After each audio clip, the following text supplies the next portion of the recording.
नमस्कार, अक्षय ब्लॉग चॅनलवरती मी सर्वांचे स्वागत करतो।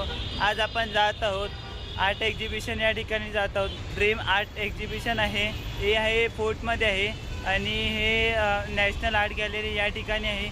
त्या ठिकाणी आपण जाणार आहोत आणि याचा डेट आहे 30 डिसेंबर ते 15 जानेवारीपर्यंत आहे हे एक्झिबिशन। आणि या ठिकाणी तुम्ही आर्टिस्ट असाल तर तुम्ही या ठिकाणी नक्की भेट दिला पाहिजे। आणि या ठिकाणी खूप युनिक असे डिझायनिंग आहेत आणि विज्युअल आहेत आणि खूप तिथे स्कॅन केला तरी ते तुम्हाला विज्युअल आर्टमध्ये दिसत जातं, ॲनिमेशनमध्ये। आणि ते कसं आपण ते पाहणारच आहोत, तुम्ही नक्की या ठिकाणी विजिट करा। आणि आता चर्चगेटपासून जात आहोत आपण या ठिकाणी। तुम्ही जायचं असेल तर चर्चगेटवरून तिकडनं फोर्टसाठी आपण टॅक्सी पकडून जाऊ शकतो त्या ठिकाणी तुम्ही। आता आपण चालत होत आहे आपलं। आता आपण पोचलो आहे नॅशनल आर्ट गॅलरीच्या इथे। या ठिकाणी खूप सारे आर्टिस्ट आहेत, जे कॉलेज स्टुडंट आहे, जे आर्टिस्ट आहेत ते सर्व इथे बघण्यासाठी आलेत एक्झिबिशन।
मधून बाहेर आलो होतो आणि तेव्हा तिकडचे सगळं पेंटिंग आणि ते इमेजमध्ये ॲनिमेटेड स्कॅनर केलं तर ते खूप सुंदर दिसत होतं आणि अप्रतिम होतं ते। आणि त्या ठिकाणी तुम्ही नक्की विजिट करा, तुम्ही आर्टिस्ट असाल तर, नसेल तरी तुम्ही त्या ठिकाणी विजिट करा। चला आता आपण पुढच्या व्हिडिओमध्ये लवकरच भेटू। Bye bye.